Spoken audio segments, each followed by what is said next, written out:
Welcome back my YouTube channel. મારી YouTube ચેનલમાં તમારા બધાનું સ્વાગત છે. આજે બનાવીશું આપણે ભરેલા રીંગણનું શાક.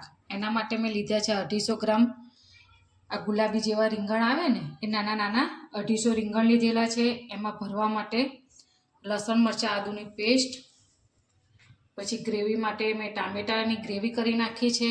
એમાં 1 ચમચી ચણાનો લોટ નાખવા માટે લીધો છે. પછી મસાલામાં હળદર, મરચું, ધાણા જીરું, ગરમ મસાલો, જીરું પાવડર, મીઠું અને ગળપણમાં ખાંડ. હવે આપણે મસાલો બનાવવાની તૈયારી કરી લઈએ. ચલો આપણે અંદર ભરવા માટેનો મસાલો બનાવીએ. 1 ચમચી હળદર, જરૂર મુજબ મરચું, 1 ચમચી ધાણા જીરું પાવડર. અમે અડધી ચમચી ગરમ મસાલો લીધેલો છે અને 1 ચમચી જીરું પાવડર લીધેલો છે. જરૂર મુજબ મીઠું.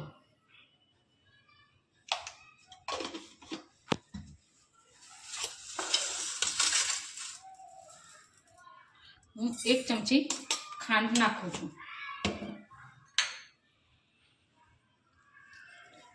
આ કોથમીર. એની અંદર હવે આપણે આ 1 ચમચી ચણાનો લોટ છે એ અંદર ઉમેરીશું.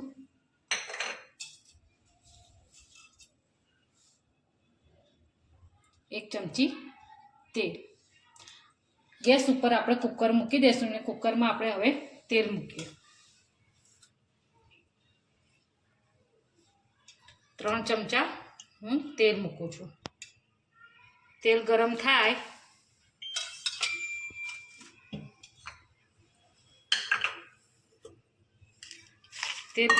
ત્યાં સુધી હું આ મસાલો રીંગણમાં ભરી લઈશ.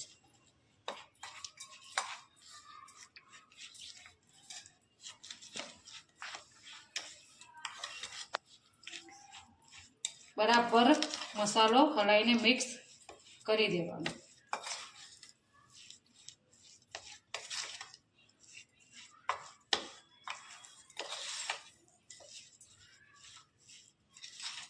જો આપણો મસાલો એકદમ તૈયાર થઈ ગયો છે. રીંગણમાં આપણે ભરી લઈએ.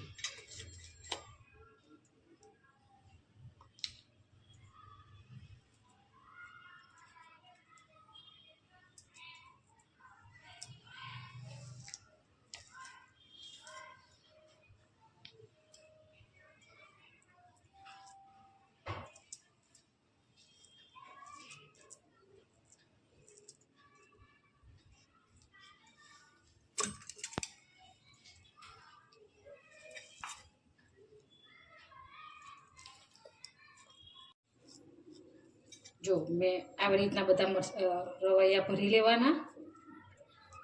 અંદર ચમચીથી હાથથી ફાવતા હાથથી ભરી શકો છો. જો તમે મારો વિડીયો ગમ્યો હોય તો લાઈક કરજો, શેર કરજો અને સબસ્ક્રાઈબ કરી લેજો, જેથી કરીને મારા વિડીયો નવા આવે તો તમને જોવા ઇઝી પડે.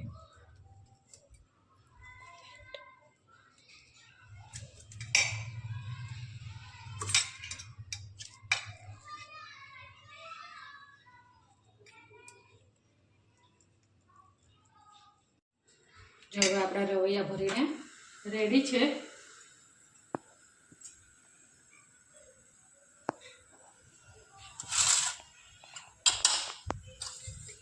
જો તેલ આપણું આવી ગયું છે. એમાં આપણે અડધી ચમચી જીરું નાખીશું. જીરું ચટકાઈ જાય અને સહેજ બ્રાઉન કલર જેવું થઈ જાય એટલે એમાં થોડી હિંગ નાખીશું. પછી આ રવૈયા રહ્યા એ આપણે એની અંદર નાખી દઈશું.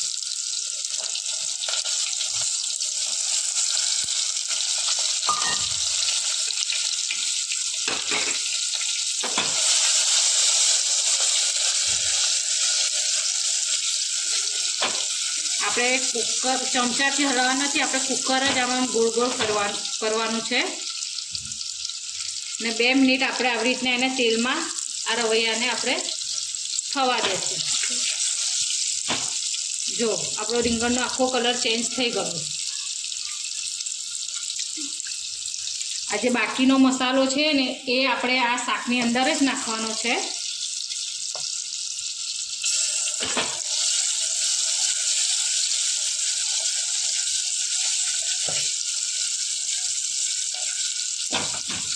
કુકરથી જ હલાવવાનું, ચમચાથી નથી હલાવવાનું આપણે.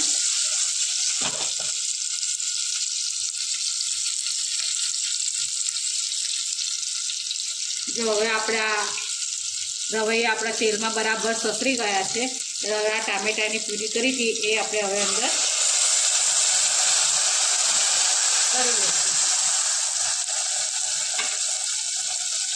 હવે આપણે એને ચમચો લેવાનો. બરાબર હવે ટામેટા ચડી જાય ત્યાં સુધી આપણે એને ગેસ ફાસ્ટ રાખીને જ થવા દેવાના. ફ્રેન્ડ્સ, તમે જોઈ શકો છો કે સ્મેલ બહુ જ મસ્ત આવી રહી છે અને આપણા રવૈયા અંદર ટમેટાની પ્યુરીમાં મસ્ત રીતના ભળવાઈ રહ્યા છે. તેને ધીમે ધીમે હલાવતા રહેવું.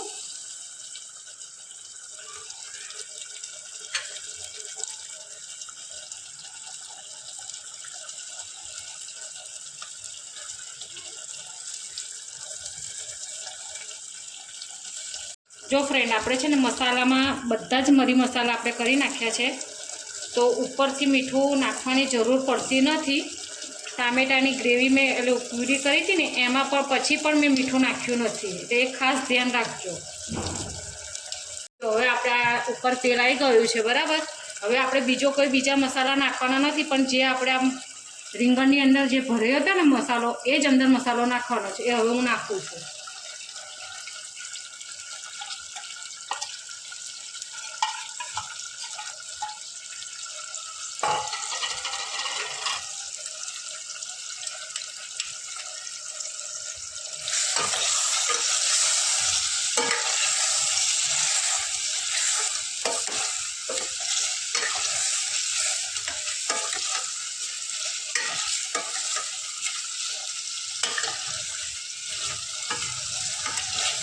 જો ઉપર આપણું તેલ આવી ગયું છે,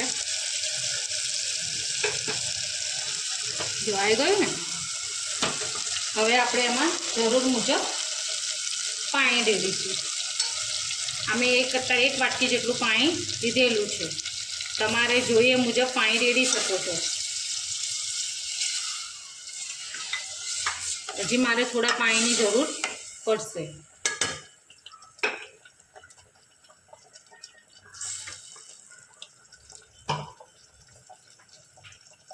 એટલે મેં બીજું અડધી વાટકી જેટલું પાણી લીધેલ છે. હવે હું એને બંધ કરીને 3 સીટી વગાડીશ ફાસ્ટ ગેસે.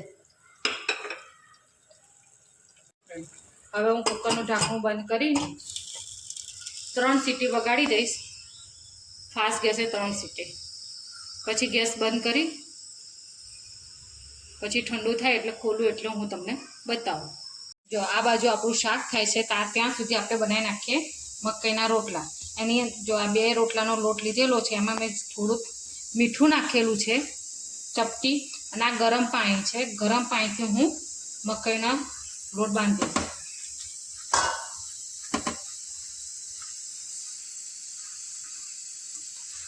એને જેટલો કોણવશું એટલો રોટલો સારો થશે. થોડું થોડું પાણી લઈ મીડિયમ લોટ બાંધવાનો.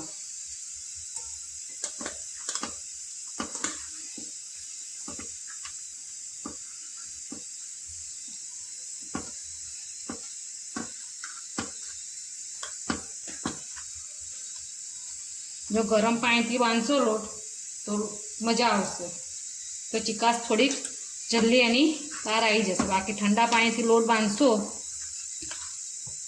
તો લોટમાં ચિકાસ છે ને બહાર નહીં આવે.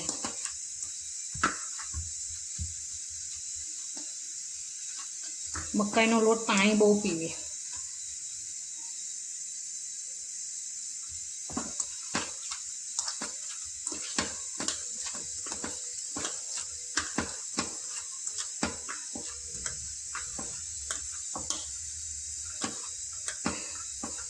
લોટ બંધાયા પછી 2 થી 3 મિનિટ એને આવી રીતના કૂણવાનો.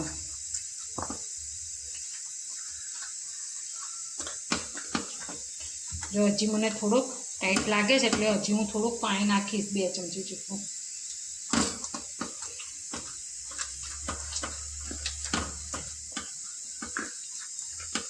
સોફ્ટ લોટ હોવો જોઈએ.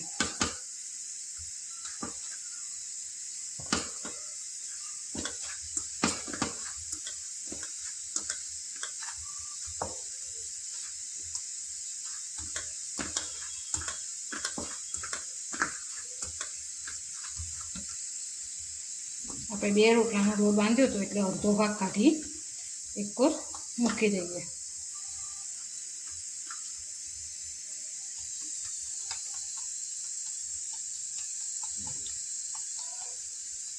જો આવી રીતના હાથમાં લોહું લઈ અને આ રીતના થાપવાનું.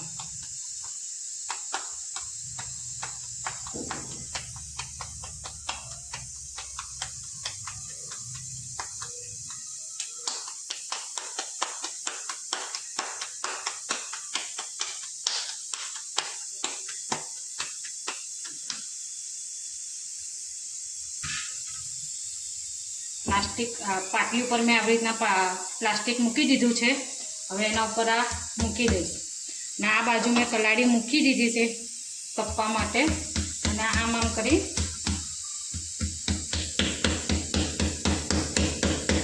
થાબડવાનું. મકાઈનો રોટલો બહુ જાડો ના કરવાનો હોય.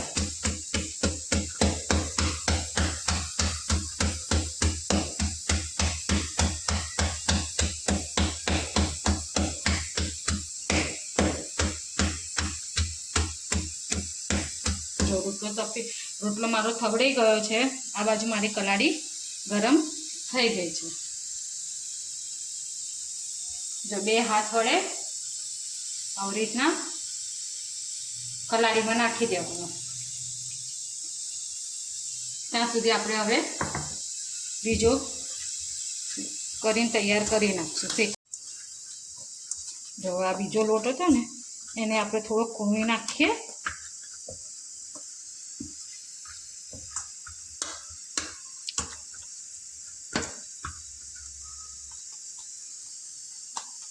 થોડું પોતાશે કાઢી લેશું. તાવીથાના મદદથી આપણે આને ઉલટાવવાની તૈયારી કરશું. હજી બાકી છે થોડોક.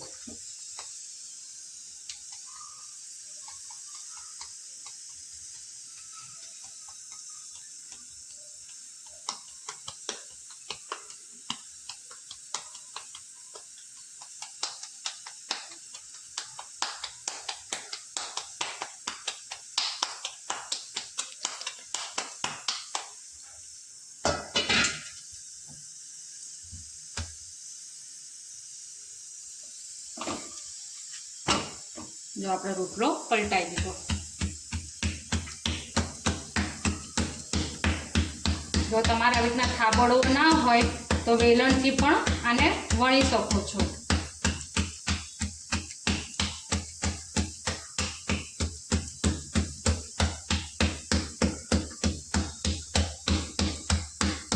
જો હાથથી કરશો તો એના આંગળીનો શેપ સારો આવશે.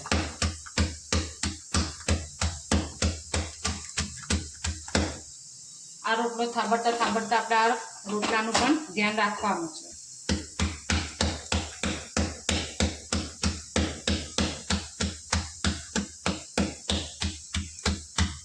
રોટલો રેડી છે.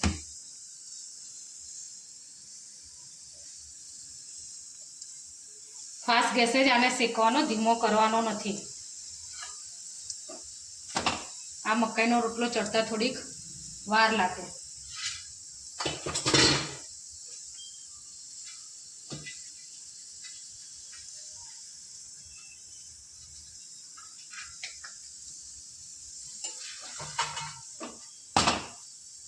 હવે આપણો આ રોટલો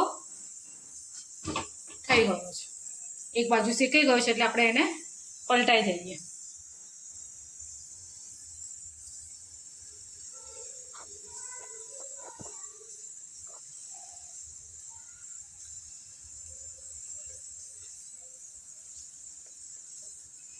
બાજુ આપણે એને 2 થી 3 મિનિટ રાખીશું.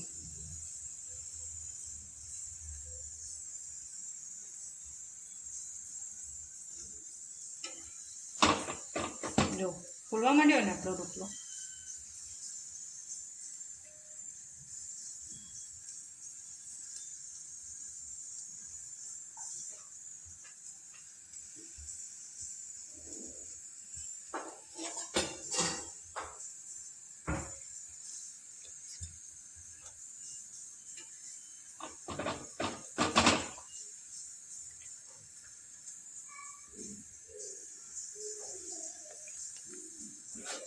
જો ફૂલી ગયો એકદમ સરસ રોટલો આપણો.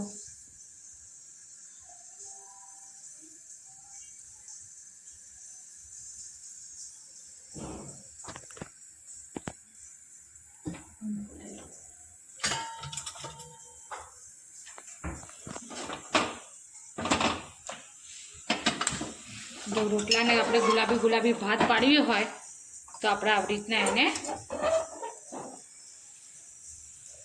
પાઠા ઉપર ગેસ ચાલુ કરીને મૂકી દેવાનું.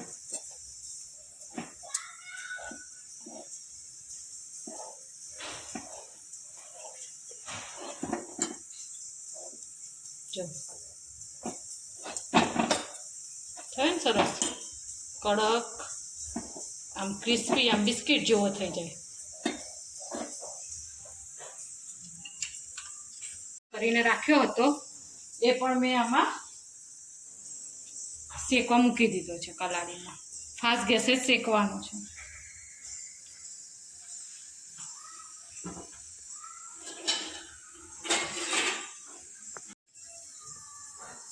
જો આ રોટલાને હવે આપણે બરાબર ઘી લગાવી દઈશું.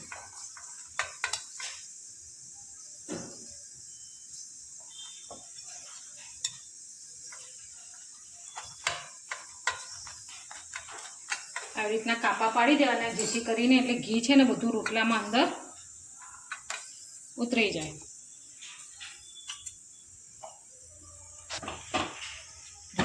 આ રોટલો આપણે હવે પલટાઈ દઈએ.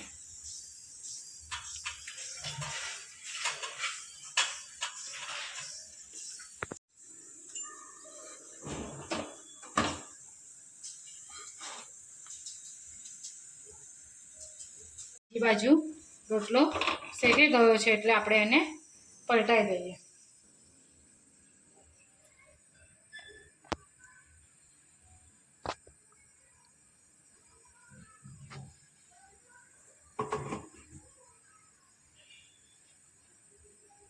ફાસ્ટ ગેસે રાખવાનું બીજી બાજુ તે.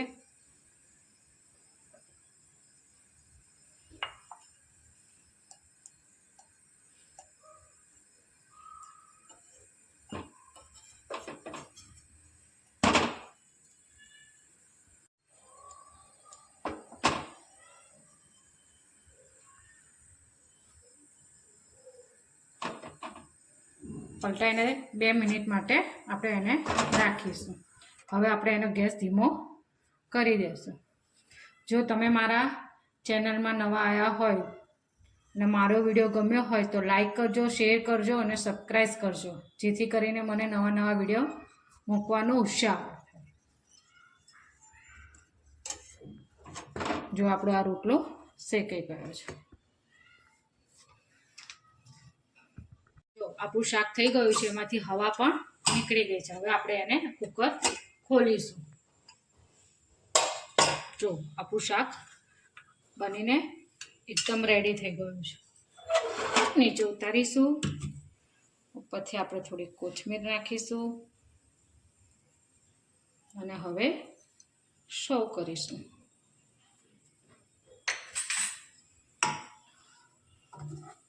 દેખો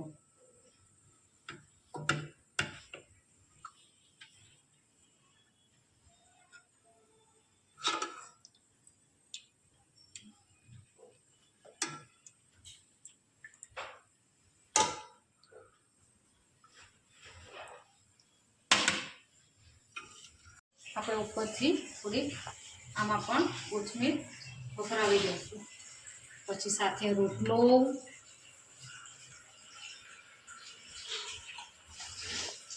આ ગોળ અને આ લીલા મરીથી સર્વ કરીશું. કેવી લાગી આ ડીશ મારી મને કોમેન્ટમાં જણાવજો. બાય.